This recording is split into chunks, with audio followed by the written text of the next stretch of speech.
परिवार को कैसे बचाया जाए, ये शिव महापुराण सिखाता है। इसलिए परिवार में प्रेम रखिए। कई बार लोग कहते हैं कि महाराज जी अब आप तो कहते हो प्रेम रखो, पर हमारा भैया तो उल्टा है, हमारी बहू उल्टी है, हमारी सास उल्टी है, अब कैसे प्रेम रखें? तो बोले तुम्हें उल्टे लोग पसंद नहीं है? बोले नहीं है। तो ईमानदारी से जो लोग ये कहते हैं कि मुझे उल्टे लोग पसंद नहीं हैं, अपने बात के धनी रहना। हमारे यहां जब कोई बात मैट जाता है तो कहते उसने थूक के चाटा है, कहते ना थूक के चाट लिया उसने। तो तुम अगर वास्तव में ये कहते हो कि तुम्हें उल्टे लोग पसंद नहीं हैं, तो फिर थूक के मत चाटना। जो मैं कहने वाला हूं ध्यान से सुना। अगर तुम्हें उल्टे से नफरत है तो सबसे पहला ये हाथ काट के फेंक दो। ये कौन सा हाथ है? उल्टा हाथ है कि नहीं? उल्टा ही बोलते इसको। तो जब 24 घंटे शरीर में एक उल्टा हाथ चल सकता है, तो इतने बड़े परिवार में एक उल्टा व्यक्ति नहीं चल सकता। ये विचार करना। अच्छा, कभी कभी ये आंख भी कौन सी है? उल्टी। कभी कभी ये फड़कती है, कभी कभी हाथ फड़कता है। तो आंख फड़कती है, हाथ फड़कता है, तो क्या उसे काट के फेंक देते हो कि तू फड़का क्यों? हम तो जब जाने, जब चाकू उठाओ आंख निकाल के फेंको, तेरी मजाल कैसे हो गई कि तू फड़क गई? कभी कभी आंख फड़क जाती है, कभी कभी हाथ फड़क जाता है। ऐसे कभी कभी परिवार में कोई व्यक्ति भी भड़क जाता है तो उसे निकाल के थोड़ी फेंका जाता है। बोलो। इसलिए जब एक उल्टा हाथ, देखो परिवार में हर व्यक्ति की अहमियत होती है। मैं एक बार नागपुर से सागर जा रहा था, एक बस में लिखा था, मुझे याद है लगभग 18-20 साल पहले की बात है। उसमें लिखा था कि ये कभी मत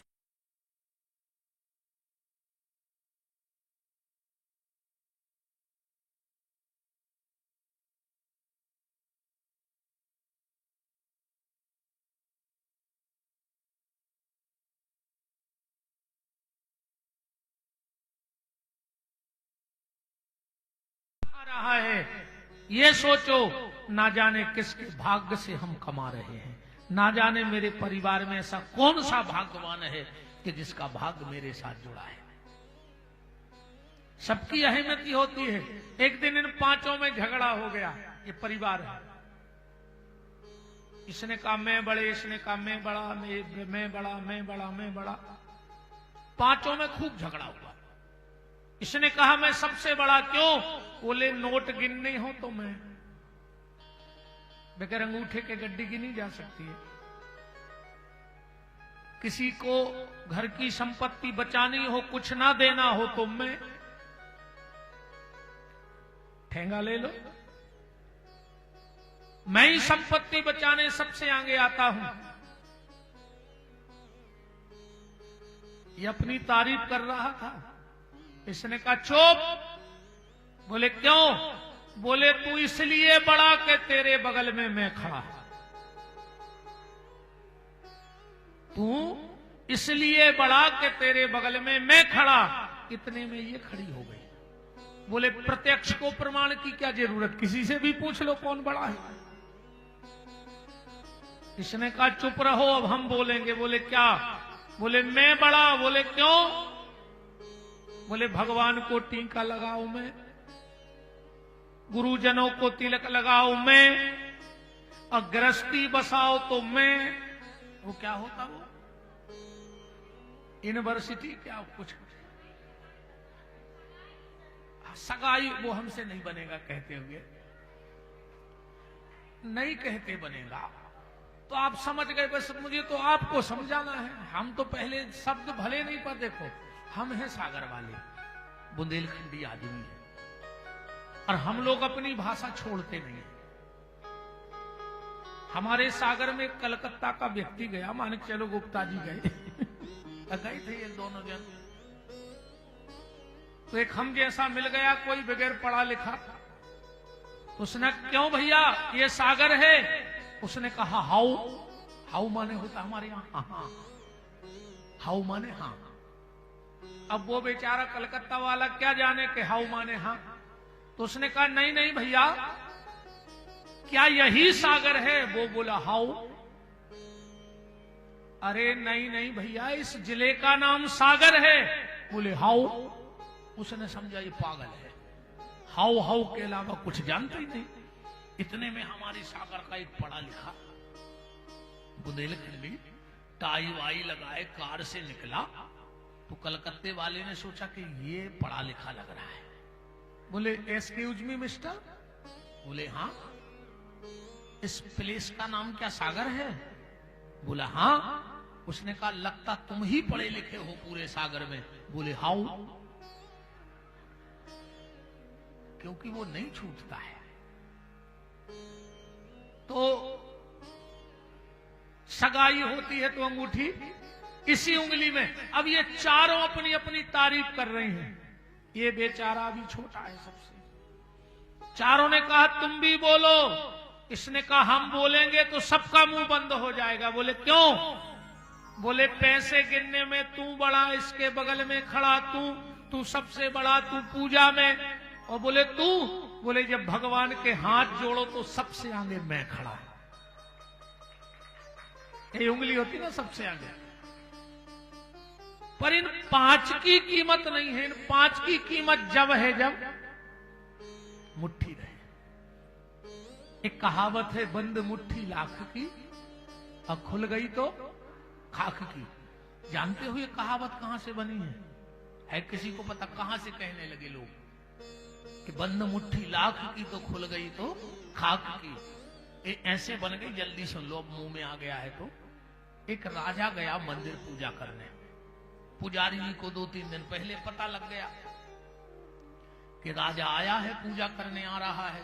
तो पुजारी जी ने पूरा मंदिर धुलवाया, फूल वूल लगवाए कि राजा आ रहा है, 10-20 हजार रुपया तो दक्षिणा चढ़ाएगा। उसने 5-10 किलो मीठा भी बुलवा लिया कि बंटवाएंगे राजा के सम्मान में, राजा बहुत दान दे के जाएगा। और राजा ने पूरी पूजा की और आखिरी में एक सिक्का भगवान के यहां रख दिया।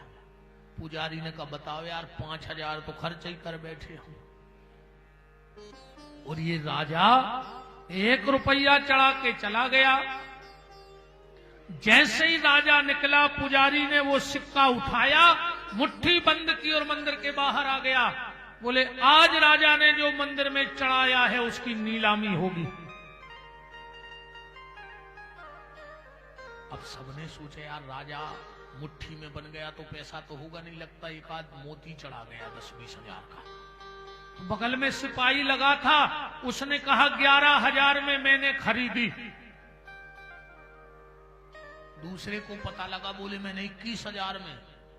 मंत्री ने सोचा यार कल बाहर के जौहरी आए थे और राजा ने बहुत हीरे खरीदे हैं, लगता है एक आध भगवान को चढ़ा गया। मंत्री बोला मैंने 51,000 में खरीदी ये मुट्ठी। ये बात पहुंची राजा के। राजा ने सोचा अगर मुट्ठी खुल गई तो हमारी तो पूरे राज्य में बदनामी हो जाएगी। राजा रात में गया, 1 लाख रुपया ले गया। बोले पुजारी ये रख लो, बस मुट्ठी को मत खोलना। बंद मुट्ठी लाख की और खुल गई तो खाक की। बात चल रही है परिवार की। ये हाथ उल्टा है। जब एक उल्टा हाथ तुम्हारे शरीर में है तो एक उल्टा व्यक्ति समाज में भी और परिवार में भी चल सकता है। पर एक बात और ध्यान से सुन लो, बड़ी से बड़ी पार्टी हो, बड़े से बड़ी समाज हो, बड़े से बड़ा परिवार हो, वो कान भरने वालों से टूट जाता है। चाहे बड़ी समाज हो, परिवार हो, जहां काम करने वाले कम और कान भरने वाले ज्यादा हो, वो परिवार भी टूट जाता है, वो समाज भी टूट जाता है, और वो ट्रस्ट भी सब सीताराम हो जाए। अच्छा, ये उल्टा हाथ, एक उल्टे के साथ एक सीधा चलता है कि नहीं चलता? ये उल्टा गया मंदिर में, पुजारी जी से कहा प्रसाद दो, पुजारी ने कहा भाग, उल्टे तुझे कुछ नहीं दे। उल्टे को कोई नहीं पूछता। ये वापस आ गया, ये रोने लगा। ये कौन सा हाथ है? सीधा। इसने पूछा उल्टे से, क्यों रो रहा है? इसने कहा मैं मंदिर गया और पुजारी ने मुझे प्रसाद नहीं दिया। सीधे ने कहा चलो हमारे साथ, हम देखते पुजारी को। ऐसे लेते ना प्रसाद। एक सीधे के नीचे उल्टा लगा है कि नहीं लगा है? अब तो पुजारी ने नहीं कहा कि इसको अलग करो, कि कहा था कि इसको अलग करो, उल्टे को भगाओ तब देंगे। मतलब भगवान की कृपा का प्रसाद भी उसी को मिलता है जो सीधा है, पर एक उल्टे को लेके आगे बढ़ जाता है। भगवान की कृपा का प्रसाद भी उसे मिलता है, वरना नहीं मिलता। अच्छा, इसको प्रसाद मिला, इसने पी लिया, ये फिर रोने लगा। सीधे ने कहा आप क्यों रो रहे हो? अरे बोले मैं गया आया, वो प्रसाद पूरा तुमने ले लिया। इसने कहा 1 मिनट तो रुक जाए यार, देख आदमी की आदत देखना, चरणामृत लेगा, करता है कि नहीं करता? करता है। प्रसाद लेने के बाद हाथ ऐसे करता है कि नहीं करता? मैं आपको कोई नई बात नहीं बता रहा हूं, मैं तो सिर्फ आपको याद दिला रहा हूं कि हमें जीवन जीना कैसे है। ये बातें तो तुम सबको पता थी, पर तुमने कभी वहां दिमाग नहीं लगाया। बताओ, मैंने कोई नई बात बताई तुम्हें? मेरे पास कुछ नया है ही नहीं, कहां से नया दे दूं? पर अपने परिवार को संभालना, यही शिव महापुराण की कथा का सिद्धांत है। आज मैं सिर्फ 2 बातों पे आपसे चर्चा कर रहा हूं। शिव महापुराण का पूरा फल कहां जाके बैठता है? शिव महापुराण का पूरा फल होता है रुद्र कलश में। ध्यान से सुनना आप बात को। मैं अब ज्यादा बातें घुमा नहीं रहा हूं, बातें तो मुझे ऐसी आती हैं कि 1 महीने तक ऐसे ही लगा रहूंगा। पर अब तो सिद्धांत की बात सुनो, सार की बात हमने तुम्हें बता दी है कि परिवार को लेके चलना, माँ बाप की पूजा करना, कोशिश करना कि परिवार न टूटे। अब शिव महापुराण का पूरा फल होता है रुद्र कलश में। रुद्र कलश ये रखा है और वो रखे हैं। कलश को आप साधारण मत समझना। दुनिया की कोई पूजा पाठ हो, जीने से लेके मरने तक, पर कलश तो होगा। यहां तक कि हमारे यहां एक नियम है, जैसे कोई छोटा सा घर में भंडारा हो, परिवार का भी हो, 10-20 लोगों का हो, तो जब माताएं कड़ाही चढ़ाएंगी तो वहां कुछ करें चाहे ना करें, पर एक कलश भर के जरूर रख देती है, रखती हैं। नेतागिरी का कोई कार्यक्रम हो, वहां भगवान हो चाहे ना हो, पर एक कलश मंच पे जरूर जाएगा दीपक जलने के लिए। फला भैया के दीप प्रज्वलित करेंगे। अच्छा, कोई मर जाए तो 13 दिन घर में भगवान नहीं रहते, पर कलश रखा जाता है कि नहीं रखा जाता? कलश को आप साधारण मत समझना, ये पूरे जीवन के कष्ट हर सकता है। बस हो शिव महापुराण का कलश। इस कलश को साधारण मत समझना जो आप लोग भर के लाए, ये यहां रखे गए। अब इनका क्या करना है बताओ? अच्छा, क्या करते तुम लोग? कथा तो हर साल कराते हो, क्या करते हो इन कलश का? खाली करके क्या करते हो? चलो, क्या करोगे अच्छा मेरे जाने के बाद इन कलशों का? नारियल ज्यादा होगा तो गंगा जी में बहा दोगे या भगवान जी के चढ़ा दोगे, और कलश को सेल्फ पे रख दोगे। यही करोगे ना, या अगले बार काम में आ जाएंगे? ये बहुत महत्वपूर्ण कलश है। आप कभी देखना जब पंडित जी कलश का पूजन कराएं तो मंत्र बोलते हैं कि कलश में कितने देवता हैं। मैं बिल्कुल एक एक शब्द आपको समझ में आएगा, भले मंत्र संस्कृत का है। पंडित जी कहते हाथ जोड़ो, वरुण देवता का ध्यान करो, और मंत्र यहां से प्रारंभ करेंगे। कलशस् मुखे विष्णु, कलश के मुख में कौन है? विष्णु। कलशस् मुखे विष्णु कंठे रुद्रा समाश्रुता, जो गला है ये भगवान शिव है।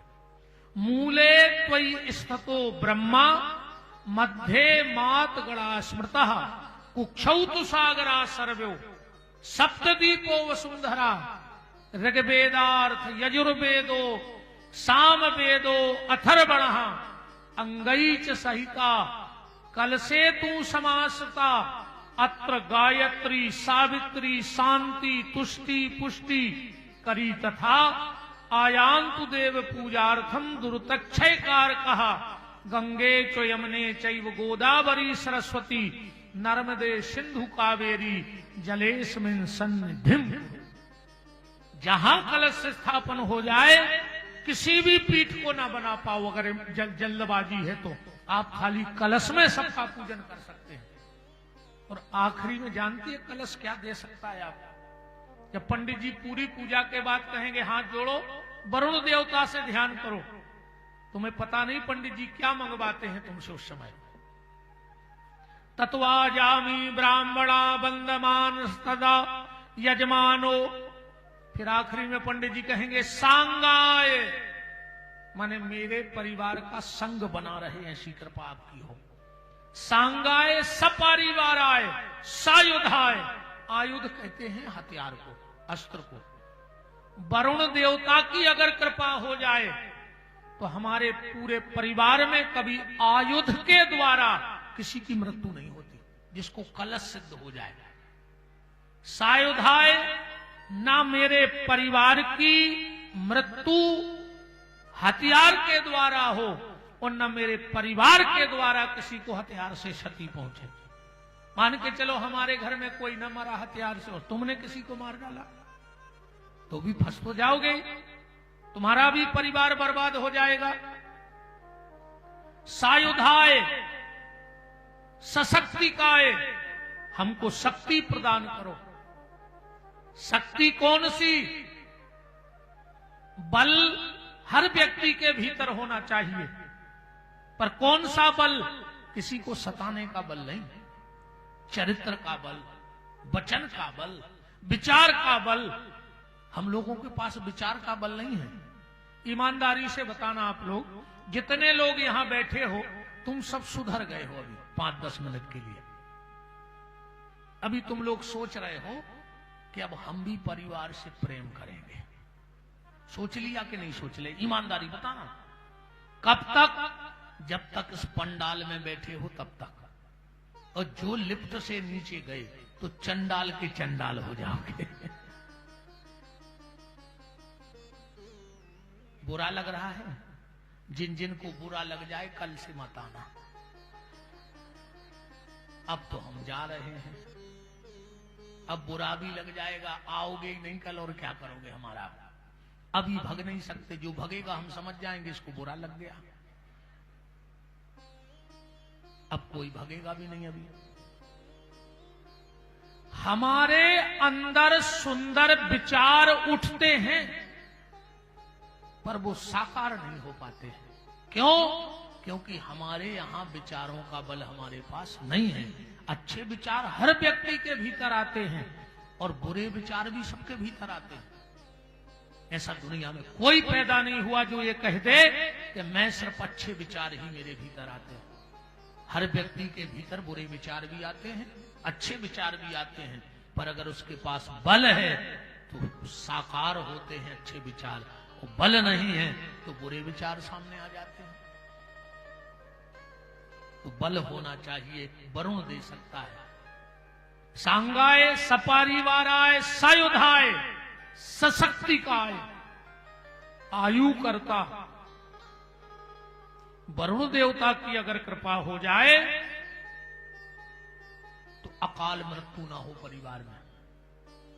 आयु करता, क्षेम करता, हमारे भीतर क्षमा करने की शक्ति भी कलश देवता की कृपा से होती है।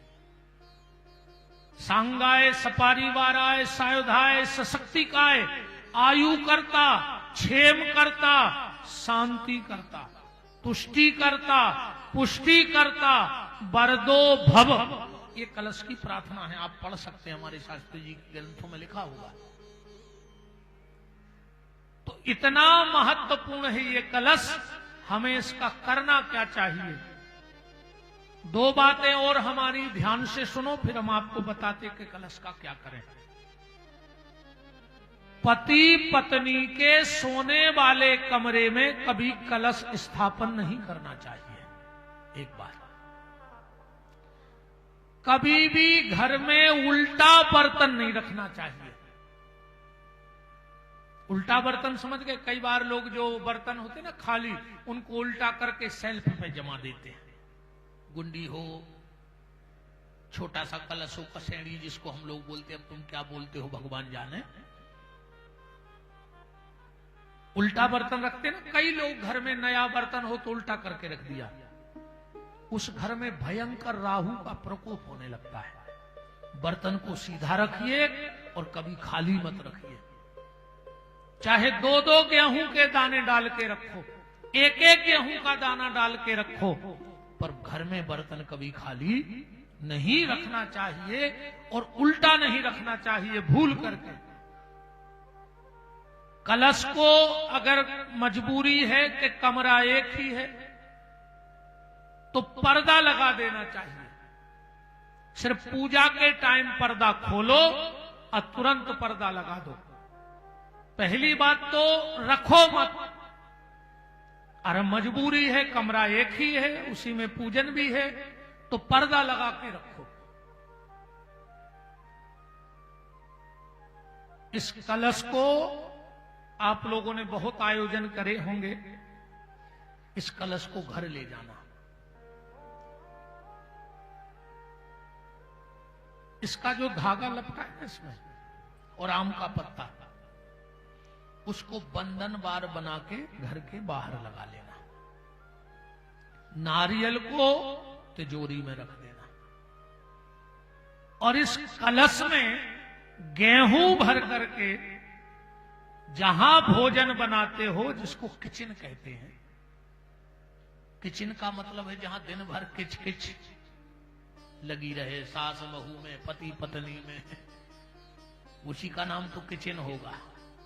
वैसे तो भोजनशाला है, पर अब हमें आप लोगों के साथ चलना है तो आपकी भाषा बोलनी पड़ती। देखो जैसे माँ और बेटा चले जा रहे हो, बेटा छोटा हो, इतना हो मान के चलो।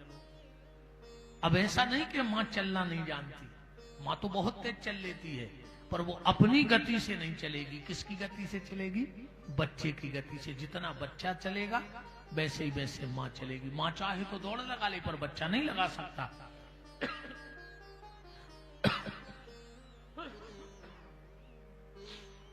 माँ जानती है ये बात, इसलिए मुझे आपके शब्दों में आपको समझाना पड़ता है। किचन, उसमें इस कलश को रखो।